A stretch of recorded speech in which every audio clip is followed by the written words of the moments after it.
G'day, Tim. Nice to be with you again. Thanks for the opportunity. Here to talk today about just a couple of updates that we've had at Cauldron. We've announced the market in the last week. That's at our Melrose and Yanri projects. You will see on the front page here, you can follow our progress on LinkedIn and on Twitter. We've actually got 1,800 shareholders, quite a lot for a small company. But, you know, to be honest, the company has been horrifically bad at communicating with its shareholders. So we're trying to be a lot more proactive. We're doing good things like Share Cafe and being a lot more active with our shareholder base. So I'd encourage anyone listening, sign up on LinkedIn or Twitter.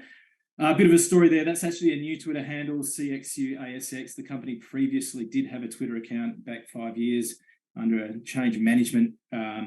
We lost control of that, and I've actually been arguing with Twitter for the last couple of weeks to try and get hold of that old handle, which we cannot. So please use that new one.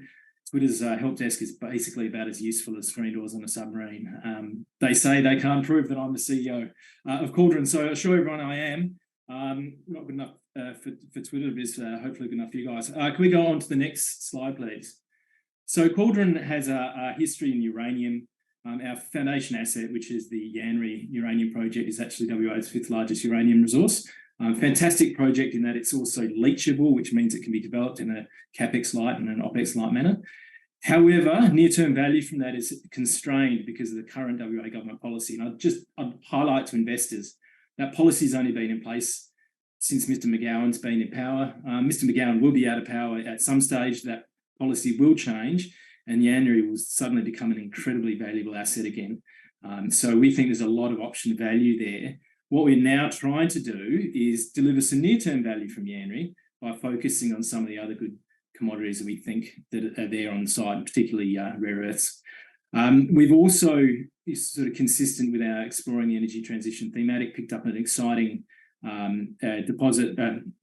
project, being the Melrose project, with it's near Dalwallinu in WA and quite close to some of Chalice's projects. And we think, again, that's prospective for copper, nickel and PGM. So very excited to give you an update on those today. Next slide, please. No point in talking about the board. I will talk about Ian and Angelo. They're our technical team, and Ian doubles as our chairman. But these are world-class geologists and explorers. They're actually out on site this week. You've seen a few photos online. They're walking the ground, they're taking samples, and it's really exciting now to be in a position where we know we've got news flow coming up, and so we can be a bit more active talking to shareholders. And you know, there's exciting stuff happening, which some of which I can talk about today, and others will be released to market in the coming weeks. Next slide. Okay, so Yanri, uranium in the longer term. In the near term, we think there's rare earths potential there. There has been historic rock chip samples that have returned elevated rare earths levels. The guys have been out on site with a portable XRF, taking samples and planning for a drill campaign. So we had a POW actually approved at Yanri to go drilling, and as preparation for that, the guys up there today. So really exciting there, and the rationale for looking for rare earths at Yanri is, you know, looking at that geological interpretations, looking down to see where Hastings and Dreadnought's Yin deposits are, and following those geological anomalies up, it's not very far to Yanri. You know, there's really strong rationale for thinking that it's a good thing to look for. I'm not talking about the sand assets or the gold assets today. We've talked about those previously, and they're in the current investor presentation. So I just want to skip on next slide to strategy. You'll see here, this is a standard slide I put in every presentation, and the green says, you know, these are the updates that are consistent with our strategy. So move on to Melrose, please. Next slide. Beautiful picture of Melrose there. So Melrose is in Dalwallinu. As you saw from the picture before, there's some agricultural land out there, but there's also a history of mining. And you see the little yellow rectangle there in the middle is the land that we've picked up. and we pegged a bit of land around our original project as well. And you can see there the proximity to the Chalice Julimar deposits. And if we go on the next slide, you can also see we've got some neighbours in Nicolex as well, and I just know Nicolex put out some interesting aeromag electromagnetic anomaly results yesterday. Look, we're excited by this for a number of reasons: perspective for nickel, perspective for PGMs. But also we have the benefit, if we go over the next slide, to some historic drilling that was done in 2006, 2007 by Independence Group. They were actually looking for gold, and that middle photo there is actually one of the old gold pits that were actually mined. And so that little bit there is not included in our tenement, as is the stuff all around it. But it shows that, you know, even in that land area, you know, mining is an accepted use. I'd also point out there's Angelo taking some samples at Melrose, which was earlier in the week. And out of that historic drilling that Independence has done, if we go to the next slide, we've actually got 4 walk-up drill targets, which is pretty uncommon for such an exploration project. So, you know, there's historic results. Independence didn't follow them up because they were looking for gold and didn't really worry about the nickel. But you know, we've got fantastic results up to 0.47% nickel that are absolutely right for follow-up. So, you know, the guys have been out there this week collecting data, preparing, and we'll be going back with planning for a drill campaign soon. Next slide. Uranium next. There's a background on uranium. Look, we're long-term uranium bulls. We think that there's a lot of good stuff to go on uranium and its support for carbon-free baseload megawatt hours. Next slide.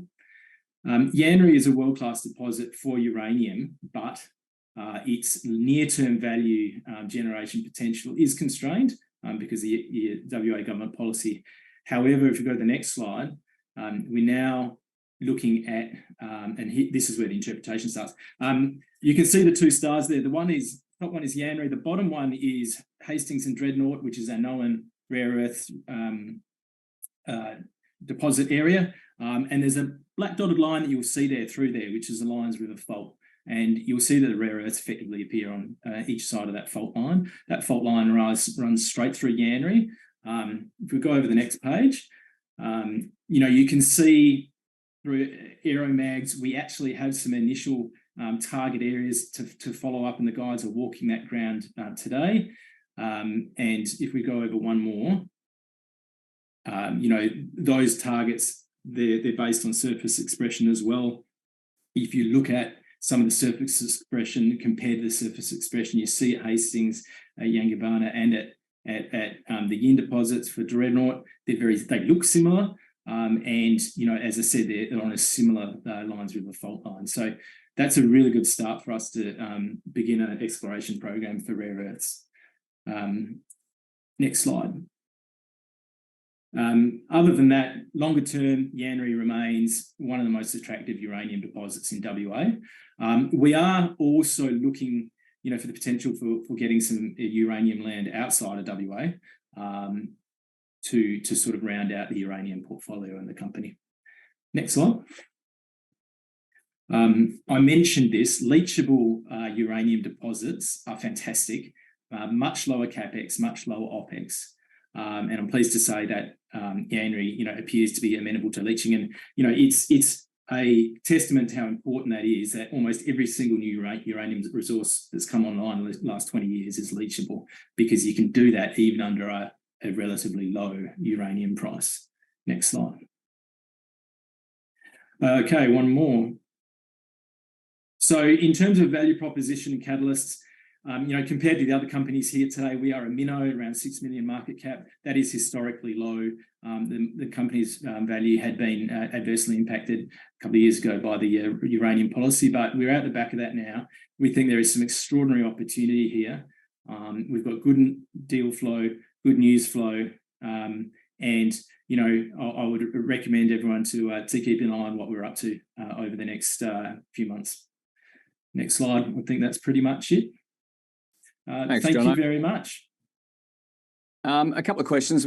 Let's just touch on the WA government policy there. Are you confident that will change at some time in the future? Does that come with a change in government? It'll come with a change of government. B, with AUKUS, Australia has just said that we're going to have nuclear submarines in Australia, and actually they're going to be parked at Garden Island in Perth. So it's very difficult, I think, from a long-term government perspective to say we're anti-nuclear, we're anti-uranium mining, but we're going to have nuclear subs, which are essentially 200 megawatt uranium powered nuclear reactors, parked off the coast. So I think absolutely that will come. And, there's starting points already happening. There's a private members bill before federal parliament at the moment looking to remove the prohibition on nuclear power in Australia generally from a federal level. You're starting to see this groundswell of recognition that low carbon baseload megawatt hours are really important, and nuclear is unparalleled in its ability to do that. Do other states have similar policies or not? Not as harsh as WA. Queensland is slightly problematic as well. We find that the territory in South Australia are very open to uranium exploration, but we would also be looking in places like Canada and sort of, I'd say, investable Africa. And of course, Yanri also has potential in iron, manganese, and rare earths. Where's your focus up front, and how do you manage those different commodity bases? Yeah, so the rare earth thing is something that we're really excited to look at, and as well as some other potential commodities at Yanri. And that is, I just want to be clear, that does not detract from the uranium value on those tenements. We actually get an exemption from exploration requirements on Yanri because of the policy in WA. We still have to pay tenement fees though. And so, getting value from Yanri is really exciting. And you'll see that, we can do drill campaigns that are, beneficial for understanding our paleochannel uranium, but also understanding, if it's a carbonatite that we're looking for to host the rare earths. And can you mine that project without kind of disturbing the uranium? How do you manage that? Absolutely. Yeah. I mean, if we were to find rare earths, we would expect there would be some elevated uranium along with it, but not of what you would call an economic grade, we would think. Yanri tenements are huge, and any activity on rare earths we would not expect would at all impact the ability to explore and in the future deliver value from Yanri uranium. And you also got mineral sands and gold projects in the portfolio. What are the plans for these? Can you spin out any of these other assets? The gold project in particular is the Blackwood Gold Project in Victoria. I'm not talking about it a lot today. We have appointed an advisor for a strategic review and sale process on that. So that's PAC Partners, and they're going through that process. It does take time, and there's a whacking great data room that people are spending lots of data on a 100-year-old gold mine. And the sand assets again. We're looking at what we do to maximise value from those tenements. They didn't cost the company a lot of money, but we obviously want to make sure that we can generate some value that we can then put into the ground in our new sort of exploring the energy transition thematic. And how are you funded at the moment, and what does the next 12 months look like in terms of your focus? Yeah, we raised a couple of $1 million in December, sort of coincident with me starting as CEO. That was managed by Canaccord. We have a good relationship with those guys. And we're funded through for what we need to do at the moment. There'll obviously, as an explorer, there'll be capital raises along the way, but we would expect on the back of some good news. And the near-term focus will be planning a drill campaign at Melrose, which we kind of need to do to lock down the option agreement that we took over that project. So we want to make sure that we want to continue investing in that project. And on Yanri, we've had a drill program where the program of works approved. And before going out to actually start drilling there, the guys have been up there this week looking over the ground. Do we need to make any amendments to the POW? If so, let's get that done. And then we'll be out drilling at Yanri too. Jono, that's all we have time for. Thanks for your time. We'll get you on next 6 months or so. Have a good weekend. Absolutely. Appreciate it, Tim. Cheers.